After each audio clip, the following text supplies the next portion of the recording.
The veneers are shaking. The crime stories are shaking. The cargo is shaking. Los Angeles is shaking. The presidential election is shaking. I don't know who's shaking, Lil Yachty or Caribou.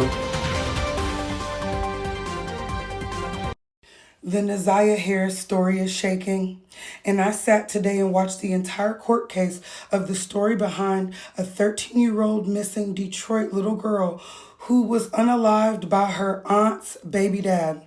There's a lot to this story. Let's talk about it.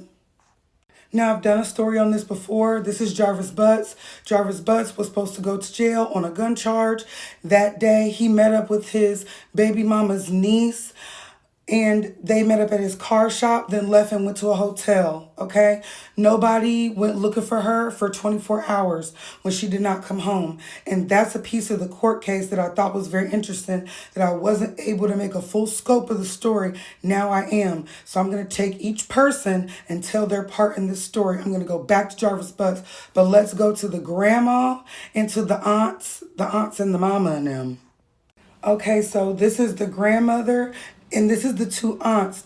Neziah's mother was the baby of her oldest daughter, okay? Now, I was looking for the picture of the older daughter, couldn't find her.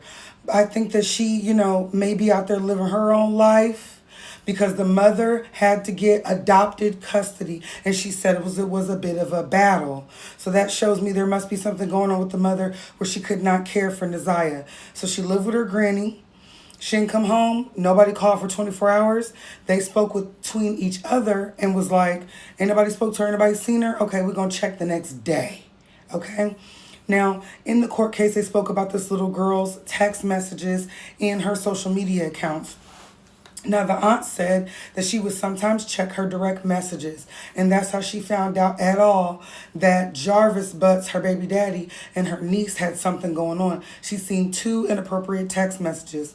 Now, the courts disclosed that there was inappropriate text messages between her and another little boy, may have been her age, but they had gone down to the basement and did some things. And then how she had Jarvis Butts listed in her phone was my bae for life, my bae forever. Completely inappropriate for your uncle. Now, the sister again, the baby mama. So baby mama pictured here. Let me put her by herself. We'll go back to this picture. So let's discuss the aunt in the court case. So the aunt told her story about being with this man on and off for years. Now, I don't know how much of this man she was with because the court said he had 13 children and the media said